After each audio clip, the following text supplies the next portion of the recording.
Antes de tudo, existia o lugar quieto.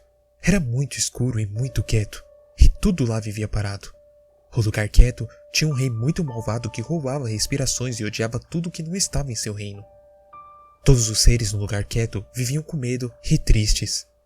Eles não podiam sair porque o rei caçaria e devoraria se eles tentassem. Pior, o rei os forçava a entrar em nosso mundo e roubar coisas. Eles roubavam vozes ou memórias, coisas brilhantes e brinquedos, às vezes corações até mesmo de pessoas. Alguns dos súditos do rei gostavam disso, mas a maioria não. Beal, ele odiava o rei. Ele odiava se sentir triste. Ele odiava que todos tivessem medo.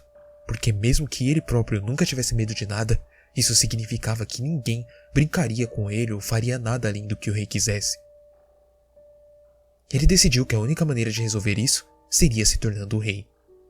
É nessa parte que eu começo a entender por que minha mãe queria falar com o médico sobre mim. Beal decidiu que teria que enganar o rei. Ele roubou um pequeno garoto que era mau e sempre comia demais e nunca tinha boas maneiras. Beal se escondeu sob a cama do garoto e esperou até que ele dormisse para comer a sua voz. Ele então se escondeu sobre a pele do garoto e esperou até que o rei o deixasse entrar com todos os outros tesouros que os caçadores haviam encontrado. Aparentemente, Beal me mostrou como o garoto chorou e gritou, imitando sua voz perfeitamente.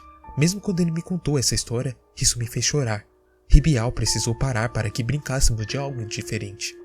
No entanto, ele realmente queria finalizar a história, porque ele tinha orgulho dela.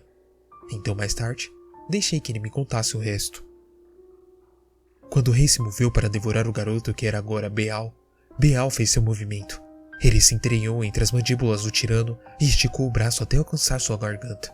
Então, Beal puxou todas as vozes que estavam escondidas lá dentro e as comeu sozinho.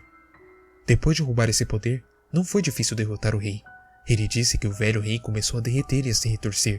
Ele ressecou em algumas partes e teria gritado, mas ele não tinha mais vozes sobrando. Beal o baniu para o canto mais profundo e escuro do lugar quieto, onde ele poderia não gritar, longe de todo mundo. Então, Beal virou o rei, mas Beal ainda não estava feliz.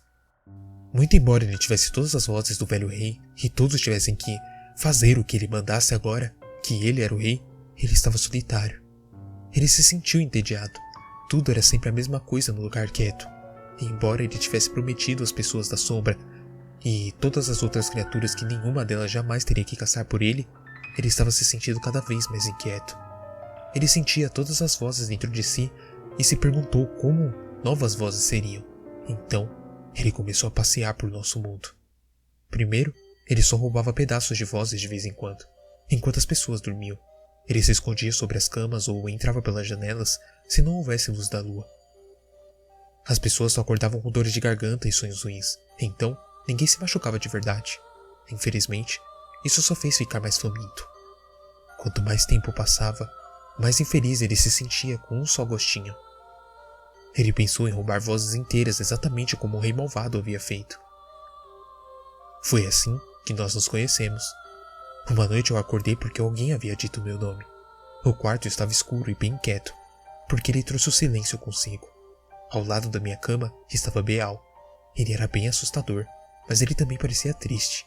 Nessa época, meu filme favorito era Peter Pan. E eu acabei me lembrando de como o Andy conheceu Peter. Foi mais ou menos assim. Então, eu decidi ser o mais corajosa possível. Eu perguntei: "Por que você está tão triste?"